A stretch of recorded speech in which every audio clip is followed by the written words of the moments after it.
दिल्ली की महिला और बाल विकास मंत्री राखी बिरला ने बीती रात राजधानी के रैन बसेरों का जायजा लिया।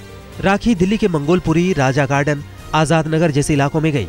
रैन बसेरों में गंदगी देखकर उन्होंने वहां के केयरटेकर को जमकर झाड़ लगाई। बना दे केयरटेकर, झोला उठाओ, निकलो यहाँ से, निकलो। मैडम जब आपको कुछ पता ही नहीं तो करने क्या है यहाँ पे, क्या करते हो? दिल्ली की महिला और बाल विकास मंत्री राखी बिरला ने दो टूक कहा है कि किसी भी स्तर पर भ्रष्टाचार बर्दाश्त नहीं किया जाएगा। उन्होंने रैन बसेरों की हालत तुरंत रहने लायक बनाने के आदेश दिए। कहा, अगली बार निरीक्षण में अगर कोई खामी मिली तो जिम्मेदार लोगों को बख्शा नहीं जाएगा। नरेंद्र मोदी के गढ़ गुजरात में भी आम आदमी पार्टी ने असर जमाया है। खबर है कि मोदी सरकार के सबसे कद्दावर मंत्री आनंदीबेन पटेल के पति मफत पटेल ने आम आदमी पार्टी से जुड़ने का ऐलान किया है। मफत पटेल का कहना है कि अरविंद केजरीवाल आम आदमी की तरह काम कर रहे हैं, इससे वो प्रभावित हैं। अहमदाबाद के पतंग बाजार में भी छाने लगे हैं अरविंद केजरीवाल। मकर संक्रांति के मौके पर गुजरात के आसमान में इस बार अरविंद केजरीवाल और नरेंद्र मोदी के पतंग होड़ करते नजर आएंगे। अहमदाबाद के पतंग बनाने वालों ने इस बार अरविंद केजरीवाल की तस्वीरों वाली छोटी पतंग बनाई है। हालांकि बाजार में अभी भी नरेंद्र मोदी के पतंगों की धूम है। दिल्ली के चुनावी मैदान में झाड़ू चलने के बाद इंटरनेट पर भी झाड़ू चलने लगा है। आम आदमी पार्टी की सफलता को देखते हुए ऑनलाइन शॉपिंग वेबसाइट ने झाड़ू को अपने साइबर बाजार में शामिल कर लिया है।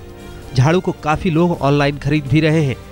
कंपनी ने 1000 झाड़ुओं को पहले एक झाड़ू 5 रुपए में बेचने की पेशकश की थी और 1000 के बाद 19 रुपए प्रति झाड़ू। ट्रेडर्स के मुताबिक इस ऑफर को काफी अच्छा रिस्पांस मिल रहा है। रिस्पांस बहुत अच्छा आया हमारा। आई थिंक 1000 हमारे पहले घंटे में बिक गए साइट से। तो हमने फिर सेलर से बात करके उनको बोला कि आप थोड़ा डिस्काउंट फर्दर और दीजिए, तो उन्होंने फिर 2000 तक डिस्काउंट दिया, वो भी कल ही बिक गया। तो अब हमें उम्मीद है कि आज रात तक जो है हमारे प्लेटफॉर्म पे करीब 8 से 10,000 झाड़ू बिक जाएंगे।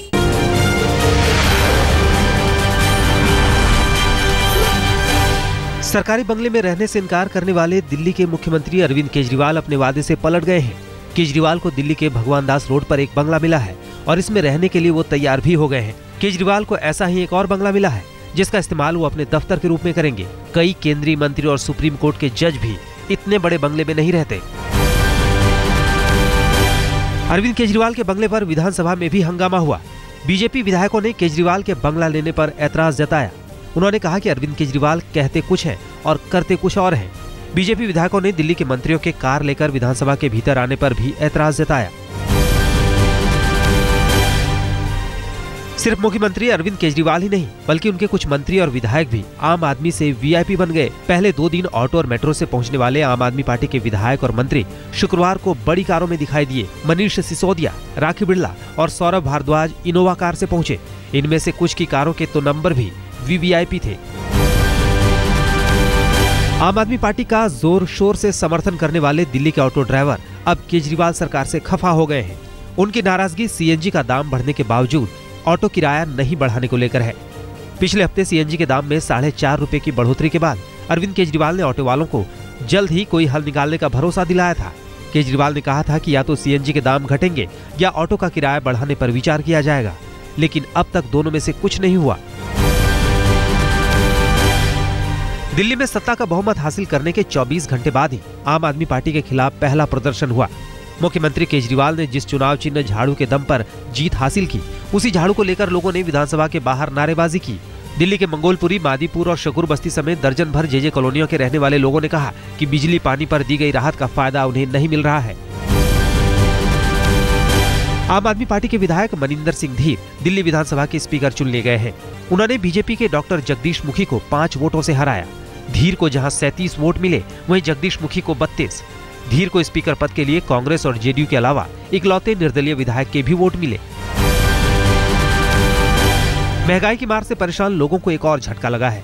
पेट्रोल और डीजल की कीमत में बढ़ोतरी की गई है। पेट्रोल जहां 75 पैसे प्रति लीटर महंगा हुआ है, वहीं डीजल 50 पैसे। नए साल के पहले दिन सरकार ने बिना सब्सिडी वाले सिलेंडर की कीमत 220 रुपए बढ़ाई थी। इसके कुछ दिन पहले दिल्ली एनसीआर में सीएनजी की कीमत में भी अच्छी खासी बढ़ोतरी हुई थी।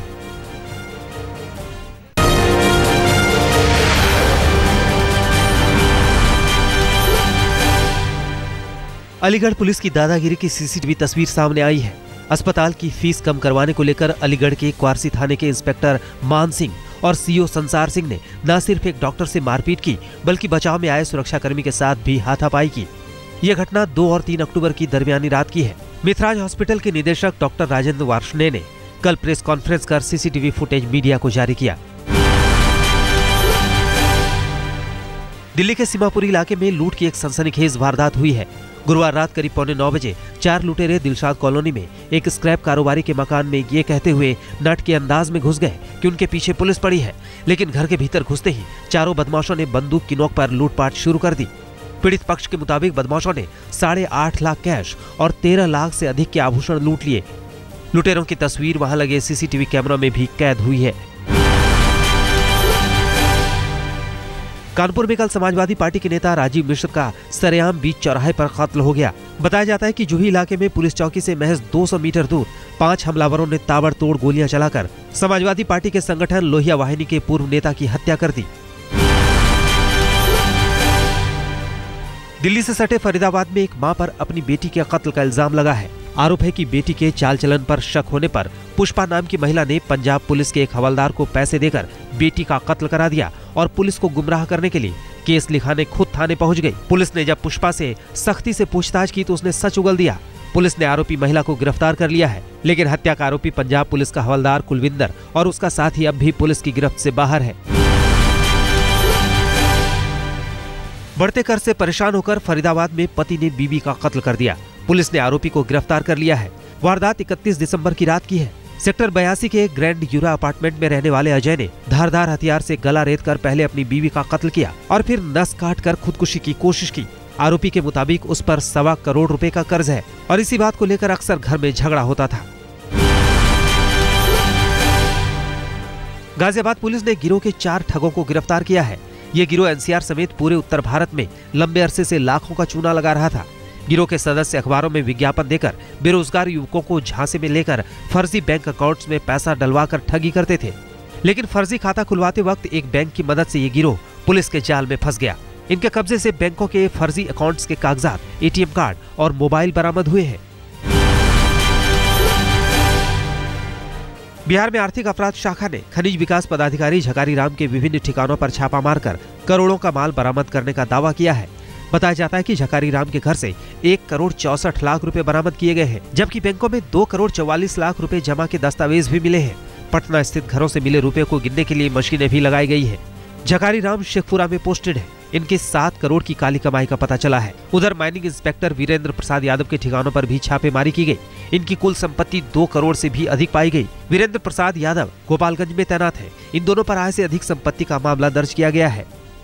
विस्फोटक बल्लेबाज वीरेंद्र सहवाग के खराब फॉर्म से उनके पुराने कोच एएन शर्मा निराश है। शर्मा ने आज तक से खास बातचीत में कहा कि वीरों के रनों की भूख खत्म हो गई है। उनमें मोटिवेशन की कमी है। फॉर्म में आने के लिए वो ज्यादा मेहनत नहीं कर रहे और न ही फोकस्ड है। तेज गेंदबाज जहीर खान मौजूदा रणजी चैंपियन मुंबई के लिए अगले रणजी मुकाबले में जलवा दिखाएंगे। 8 जनवरी से वानखेड़े में महाराष्ट्र के खिलाफ क्वार्टर फाइनल में जहीर मुंबई से खेलेंगे। एंजेलो मैथ्यूज के शानदार शतक की बदौलत श्रीलंका ने पाकिस्तान के खिलाफ पहले टेस्ट में शानदार वापसी कर ली है। चौथे दिन का खेल खत्म होने तक श्रीलंका ने 5 विकेट पर 420 रन बना लिए। एंजेलो मैथ्यूज 116 रन पर नाबाद है। श्रीलंका को दूसरी पारी में 241 रन की लीड मिल गई है। खेल मंत्रालय ने 2014 के अर्जुन अवार्ड्स के लिए योग्यता का ऐलान कर दिया है। अंतर्राष्ट्रीय प्रतियोगिताओं में मेडल जीतने को 90% अंक मिलेंगे, जबकि 10% अंकों का आधार होगा संबंधित खेलों का स्तर। मौसम की पहली बर्फबारी ने अमेरिका के उत्तर पूर्वी इलाके में कोहराम मचा दिया है। बर्फीले तूफान से जनजीवन अस्त व्यस्त हो गया है। सबसे ज्यादा परेशानी मैसाचुसेट्स में हो रही है, जहां 14 इंच बर्फबारी रिकॉर्ड की गई है। बोस्टन में 2 इंच और वाशिंगटन में 2 इंच से ज्यादा बर्फबारी हुई है। बर्फबारी की वजह से सड़कों पर यातायात ठप पड़ गया है। हवाई उड़ानें भी बुरी तरह बाधित हुई है। पूरे अमेरिका में कुल 1708 उड़ानें रद्द हुई, जबकि 949 विमानों को देरी से उड़ाया गया। भारी बर्फबारी को देखते हुए न्यूयॉर्क सिटी के मेयर ने लोगों को घर से ना निकलने की सलाह दी है। बर्फीले तूफान ने न्यूयॉर्क शहर में भी भारी तबाही मचाई है। सड़कों पर बर्फ की मोटी परत जम गई है। इन्हें हटाने के लिए करीब 2500 बर्फ उठाने वाली गाड़ियों को लगाया गया है। न्यूयॉर्क शहर में 6.5 इंच बर्फबारी रिकॉर्ड की गई है। तापमान गिरकर 14 डिग्री पहुंच गया है। चिली के कोस्टल सिटी वेलपराइजो में जंगल की आग बेकाबू हो गई है। आग से सैकड़ों हेक्टेयर इलाके जलकर खाक हो चुके हैं। आसपास रहने वाले लोगों को प्रशासन ने एहतियात के तौर पर बाहर निकाल लिया है। नेशनल इमरजेंसी ऑफिस ने इलाके में हाई अलर्ट घोषित कर दिया है। स्थानीय मीडिया के मुताबिक दिसंबर से अब तक जंगल में आग की 300 से ज्यादा घटना हो चुकी है।